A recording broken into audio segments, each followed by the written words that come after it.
like a wee bit of weights. That's the only comment I'll make, which is why I've gone for slate this year. They were impressed with the slate medals. So I've gone for 3 slate this year. But yeah, that's kind of, they get over it. Yeah, we've got, I think, slate's become a big popularity with, you know, races over the years. And as soon as we see somebody starting to shift away from, you know, either what we normally do, we speak to them like, oh, you know, the group are a little unsure about wood this year. This was a feedback. We're now really happy to be able to offer slate and all the different stuff that we do with it. And we try as best as we can to put ourselves ahead of the curve with developments when it comes to, you know, decorating them, changing them, finding new variables that we can get to, because that's how we want to stay at the top of our game. If I can just move on to maybe things like something helpful for new race directors, like budgets and priorities, for example.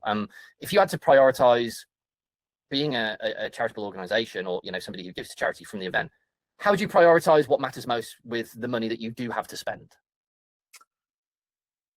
Well, I start the year with a budget of about £7,000. Yeah. I leave myself that sort of window. Yeah.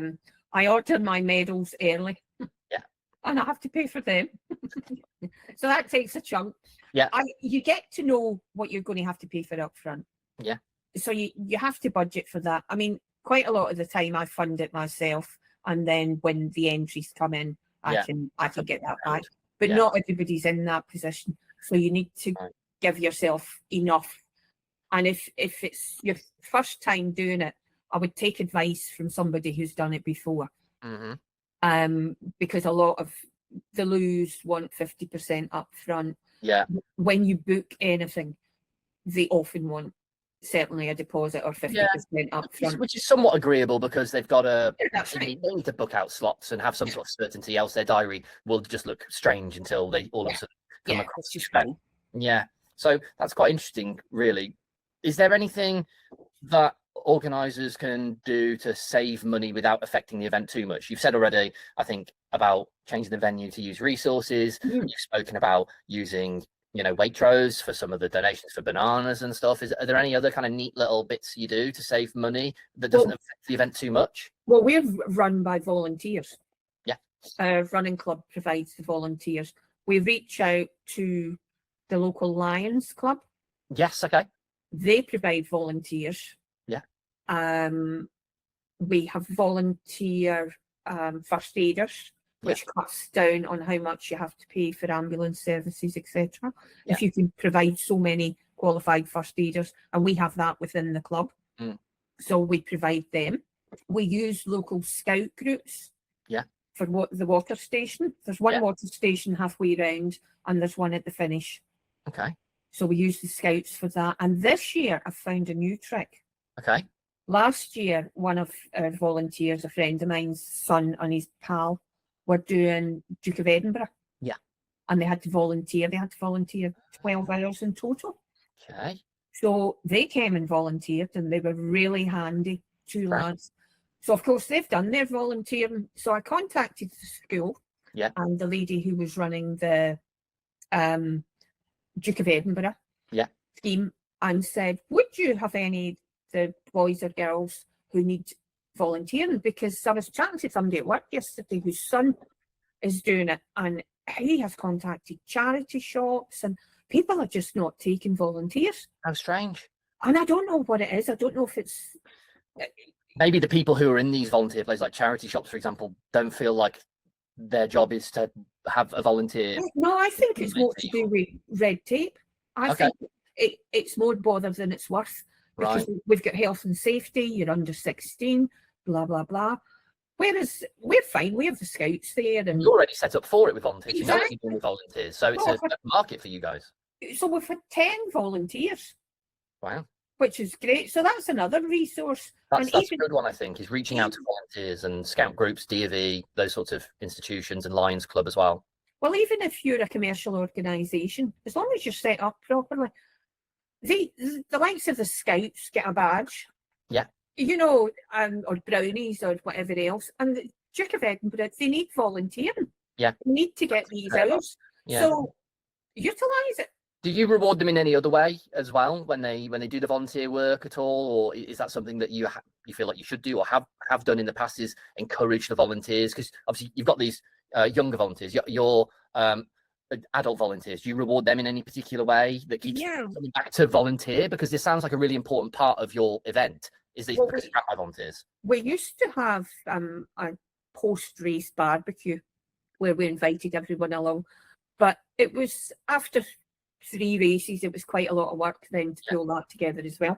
So since we have the facilities, I give, since we have the bar and we had food, I gave volunteers that, it sounds a bit daft, that I would be giving a donation to, like the Lions get a big donation.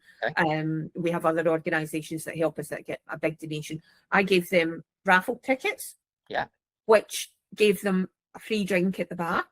Nice, that's good. Thanks. Yeah. For our club volunteers, I gave them a different coloured raffle ticket, and they could order food and a drink. Amazing. As a way of saying thank you, because our August race is slightly earlier, so that we don't lose the light. So that went down well last year. Yeah, that's good. A burger or something and a that's pint. That's another pro to this, working with local clubs and institutions and things like that. That means, now you're saving on the loos, you're saving on a bit on the ground. The volunteers help out a lot. You even save money that way a bit on how you reward them, and you keep them coming back because they go, well, it's a good day out. I get a pint and a burger or whatever. And a lot of them were still there, and it's a chance for them. They don't often get to meet socially. Yeah. So they were sitting, chatting, having something to eat, having a pint. And I'll do that again this year. That worked really well last year. And it just saves us a bit of work. Yeah. Because by then we're exhausted. If you were going to start up a new race from scratch, not that you will, but hypothetically speaking, you're going to start something again from the onset. What's something that immediately you do different to what you had done? I think if I was considering it, what I did was went on a race director's course within English athletics.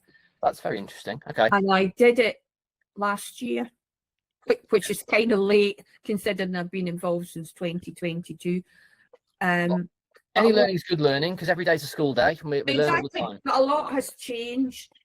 They've brought in a lot of different things. And I think if I was starting again, that's where I would start. Okay. Sorry for kind of prying, but is that something that costs money through England Athletic to do? Is it a course? Yeah. Is it in person? Is it online? Can you speak a bit more about it? Yeah, there was one online, which I joined, and then they give you dates and places for face-to-face one. So I went to the face-to-face one down in Southampton. It was very informative. Yeah.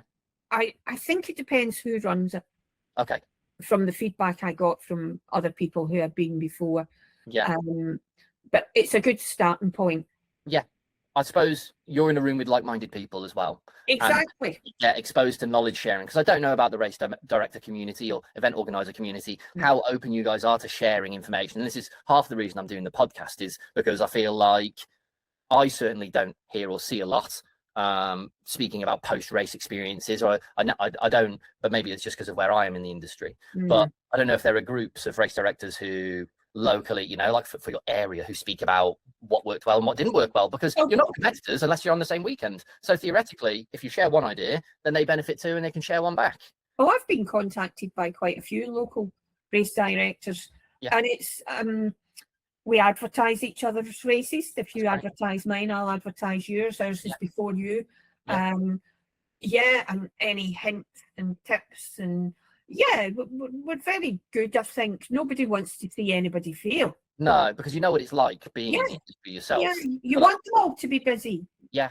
When we look at in the future and we're thinking ahead, what do you think other events need to do to maybe stay relevant? You've got volunteers who do your marketing, you've changed your course, you're on point with the sustainability and stuff.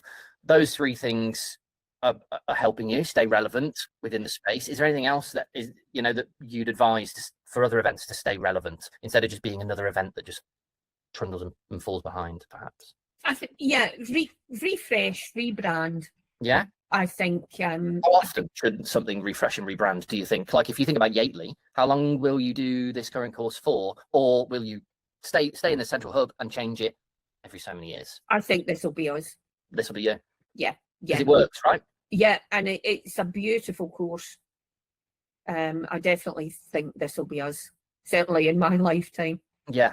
Well, that's really good that you feel so self-assured about it, and the feedback is leading you in that direction of, you know, if somebody's going to stay relevant, they need to make sure that they pick a course that isn't going to get tired, that isn't going to get worn out. And if it is, then they need to think of maybe a couple of different formats, perhaps, to happen within the same, that same map. And this is kind of the end question now, and the bonus question. And if somebody was going to start an event today, you've said, you know, go on a race director's course. Is there one other thing that you tell them that they definitely just have to get right? Get the community involved. Get the community involved. So that's like the volunteers, or they have to be on side. Yeah. If you're going to close roads and disrupt people's Wednesday evening or Saturday morning or whenever, you need to get the community on board. Get the community on board. How do you do that at the minute? Obviously, you've got the volunteers. You're doing well with the publicising of everything. Your efforts to keep being a community race, we advertise where the money goes. Okay, so transparency about and we have, I mean, we would ideally like it to go back into sport, but we give it to community pantries, to schools, local schools, and somebody has a child going to that school that we've donated to that's going to benefit from that. So why would they object to us closing the road? Yeah, it makes it harder for them to criticise and go, God, that race again, just closing everything. We never see any benefit from it. It's just annoying me in the town. It's shutting down this road. I can't get to that shop. Whereas actually, like you say, if it, it's one day, but that one day leads to perhaps more benefit than the school fete that doesn't do too well for 50 people turning up and having a tombola. You're able to go. Undoubtedly. Yeah. Well, that's really good. That's really good. Well, thank you very much for coming on today and talking to me for nearly an hour.